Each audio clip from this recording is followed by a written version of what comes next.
If I were to summarize the DR trip with Sanctuary this last June, I would summarize it by saying we had a team of people who were willing to just go with the flow and whatever God wanted for every single day.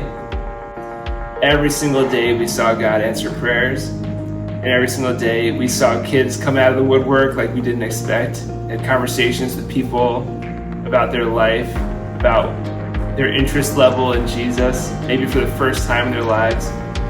And we just saw God move us and move people in an extremely powerful way just because we gave God a yes for whatever you have in store for us. So what Mission of Hope does in DR is they team up with local pastors because the pastors know the needs of their specific area the best. So they focus on nutrition, they focus on spreading the gospel, and also on taking care of their medical needs. We were having a super good time, even though we were so hot, so sweaty. And then we decided to put on this play that we had been practicing of Jesus healing the man that his friends lowered him through the roof and he was paralyzed.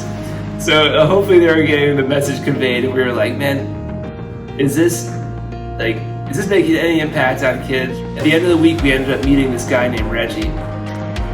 And he told us that he grew up in Haiti, and as a little kid, these Americans came and did a little kids club like we did. And they asked if anybody wanted to accept Jesus as their forever friend. And he raised his hand as a 10-year-old. And from that point on, Jesus was the Lord of his life and his Savior. His life was changed forever because of a silly little skit. And now Reggie is a missionary in DR and Haiti. And he said, you're not wasting your time. So you don't know how many kids are like me out there.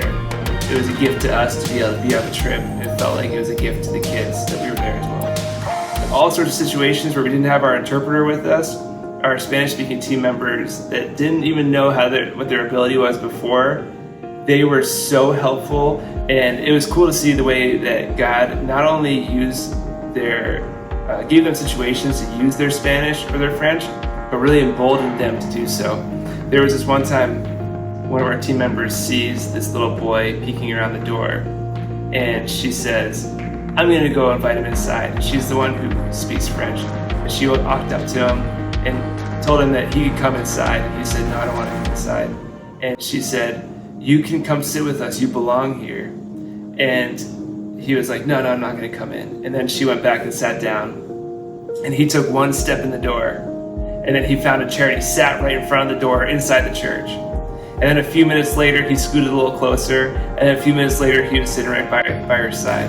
And I think that God used her abilities and her boldness, which she wasn't stepping out like that in the last year that I've known her. But God really emboldened her and gave her that gift to be able to speak even just a little bit, so that that boy knows for the rest of his life, whenever he walks up to a church and he feels like, maybe I don't belong, or maybe I can't go in here, that he's going to remember like this woman who came from the U.S. who would barely speak the same language as me.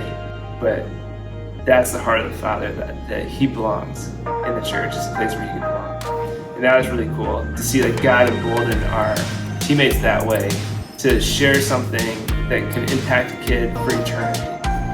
So one step that you could take if you're interested in being involved in missions is just becoming a prayer partner. Just pray that God would grow your heart for missions, because everybody needs to hear about Jesus.